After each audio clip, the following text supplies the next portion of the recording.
ప్రభుత్వ సంస్థల్లోనూ ప్రైవేట్ సంస్థల్లోనూ పందికొక్కులు ఉంటారు. లక్షల కొద్దీ డబ్బును తినేస్తుంటారు. ఇలాంటి ఓ కుంభకోణం ప్రముఖ టీవీ ఛానల్ జెమినీలో వెలుగులోకి వచ్చింది. ఓ సీరియల్ విషయంలో కొంతమంది ఉద్యోగులు కలిసి కోట్లకు కోట్లు డబ్బును దోచేశారు. ప్రముఖ దర్శకుడు ఎస్వి కృష్ణారెడ్డి దర్శకత్వ పర్యవేక్షణలో శుభలగ్నం 2 అనే సీరియల్ జెమినీలో కొద్ది వారాలు ప్రసారమై ఆగిపోయింది. రేటింగులు బాగానే ఉన్నా ఆ సీరియల్ ఎందుకు ఆగిపోయిందో వీక్షకులకు అర్థం కాలేదు. అనివార్య కారణాల వల్ల ప్రసారం చేయలేకపోతున్నామని జెమినీ వర్గాలు చెప్పాయి. అయితే దీని వెనుక వేరే కారణం ఉంది. ఈ సీరియల్ పేరు చెప్పి లక్షలు దోచుకున్నారని సమాచారం. రోజుకి 2 లక్షలకు మించి బడ్జెట్ అవ్వకపోయినా కేవలం 15 ఎపిసోడ్లు తీసి 3 కోట్ల బిల్లు చూపించారట. సినిమా స్థాయిలో ప్రతి ఆర్టిస్ట్కి ఓ కార్వ్యాన్ తెప్పించారని, రోజుకు 10,000 పారితోషికం ఇచ్చి 50,000గా చూపించారని, అవ్వాల్సిన బడ్జెట్ కంటే 10 ఎక్కువ బడ్జెట్ ఖర్చు చేశారని ఆరోపణలు వచ్చాయి. వీటిపై యాజమాన్యం చురుగ్గా స్పందించింది.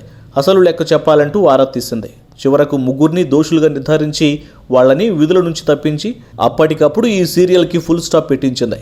ఈ వీడియో కనుక మీకు నచ్చినట్లయితే లైక్ చేయండి, షేర్ చేయండి. ఇలాంటి లేటెస్ట్ వీడియోస్ కోసం మా ఛానల్ని సబ్స్క్రైబ్ చేసుకోండి.